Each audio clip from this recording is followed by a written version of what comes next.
All right, welcome to Soul Talk Part 2. We're talking about moving from singleness to marriage, and my special guest is my husband, Lamont.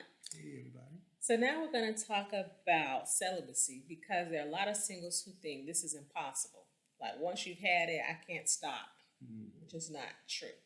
So I was a virgin when I got married in my 40s. Lamont was celibate for how many years before we met? Close to 3 years.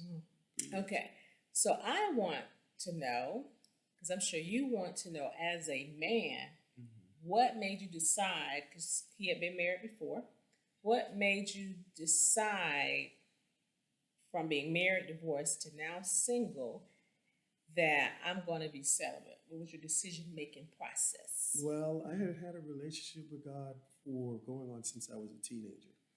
So, of course, everyone has their what you would call it moments where they're just out of sync with God, to the point where you just are doing things out of character, things that you know you ought not to do. Um, In other words, holding yeah. around. Okay, make it plain. Yeah. So I was looking for another term, but Or smoking weed or yeah, whatever it is. I watching mean, you porn. out there doing anything you big and bad enough to do, knowing full well that God is not pleased with those things. And so it came a point in my life where I just decided, you know what, this ain't working. I want to be married, but I have to plan for those things. I have to prepare myself, just like anything else. If you want to open a business, or if you want to go to school, you want to get a degree in whatever, there's some preparation that has to take place. And so I had to prepare myself. And the first order of business was, hey, no more fornication, no more doing the things that I was doing because they weren't working. And also, I had to really um, come back to God and really fix my relationship with Him. And so that was the beginning of my period of celibacy. So it wasn't something that I just woke up one day and just said, "Well, I'm going to be celibate." No, it was a gradual thing, because in restoring my relationship with God in terms of that area of my life, um, I had to really come to terms with my condition, where I was, and then make a decision as to where I wanted to be and however long it took for me to get uh, to where I needed to be in terms of being ready for a wife. You know, that was something that I had just had to made up in my mind that however long it's going to take is however long it's going to take. God, you know what's best, so I started that So you didn't rush God like we do as women. way. Mm-mm. Oh, because we have babies, we put pressure on ourselves. Society puts pressure on ourselves. You go to Thanksgiving or Christmas dinner, auntie, grandma, mom, where my grandbabies? When you gonna get married? So I think we have pressure that you all don't have. So you were Right. like, God, whenever you send my wife, that's when you'll send her.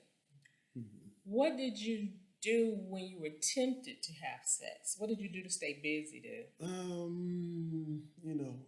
Prayer, of course. Again, staying in the Word, keeping my focus on the type of husband that I wanted to be. And it's almost like you have this relationship with God that is as fragile as you would say an egg. Um, you know that you want to honor God, and you want Him to honor the marriage that you're looking for. You want Him to um, co sign, as it will, on the things that you're looking to have in your life, the person that you're looking to have in your life. But on the flip side of that, you have to be the one that's prepared. You have to be the one going in knowing that, not that you've dotted all your I's and crossed all your T's, but that you know in your heart of hearts you've done the best that you could do to prepare yourself and, with God's blessing, to walk into a relationship where your heart is right for that person. So um, it's a process like anything else. And with God, He makes it possible. I know a lot of men out there, this is the last thing that they ever want to talk about in terms of preparing to be married, but it's, in my opinion, the best option because it solidifies your relationship with God on the one hand. Number two, it helps you to set standards that allow you to move forward and focus on the things that you need to do to prepare for marriage. And number three, it um, it allows you to ask the hard questions that men usually don't ask because they're too fixated on the physical aspect of relationships. And so, because of that, it's like, yeah, you see her, but now all you see is what you want. You never get around to asking about what it is you need. And so, because of that, a lot of men don't ever really make it to the point where, I know what I have simply because I was able to ask the questions, get the information I needed, and with prayer, get confirmation about what I have. Hmm. The key word you said is decision. He made a decision. The definition of decision means to cut off other options.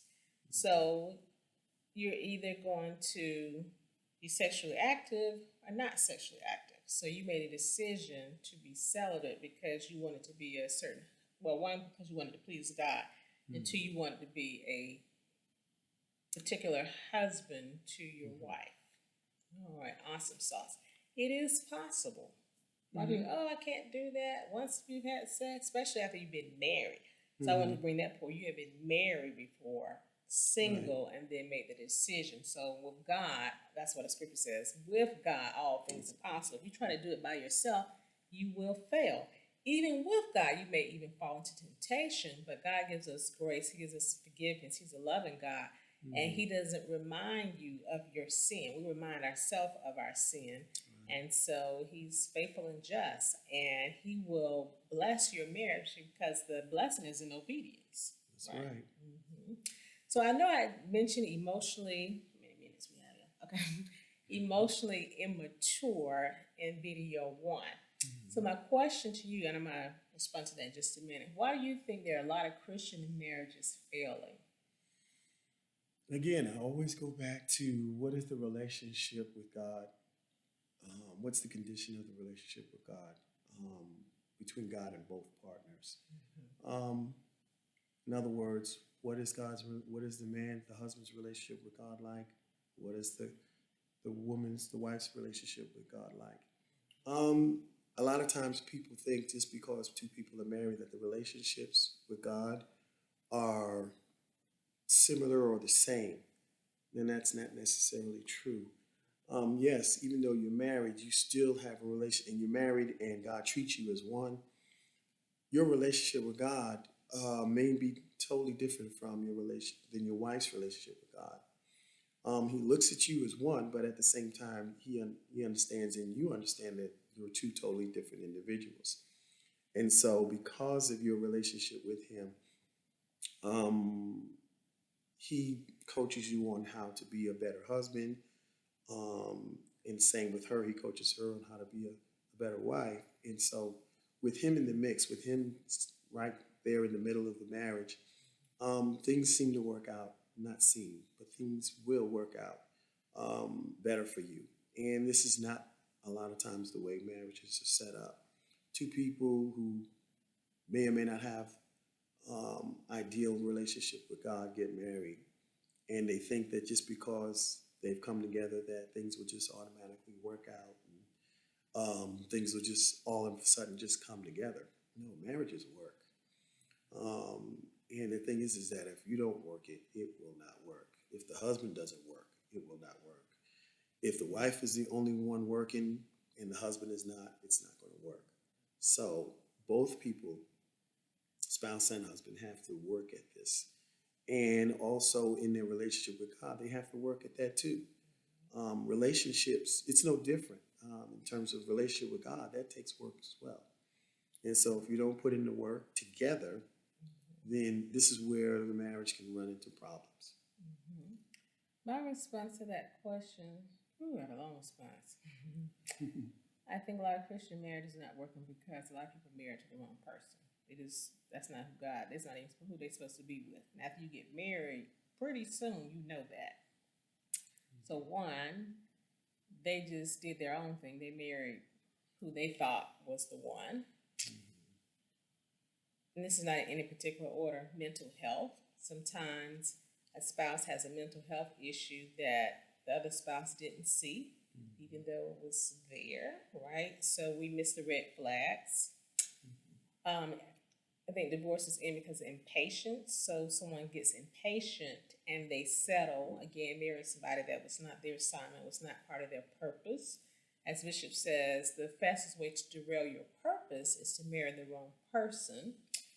And then sometimes it's because the person has not dealt with trauma. So I encourage single people, go to therapy, especially if you have a trauma history and you think you're okay and you've never been to therapy. You may be okay, but at least go get a checkup to really make sure you're okay before you enter into that marriage. And then you're triggered all over the place, and your spouse is like, what the heck is going on? He is clueless because he didn't even know about the trauma, or she didn't know about the trauma. And I think another reason marriages fail, the man is the head. And so as a therapist, I have counseled a lot of men who don't really know what it means to be a husband. They don't know their role. There are some men that are emotionally immature who have had trauma.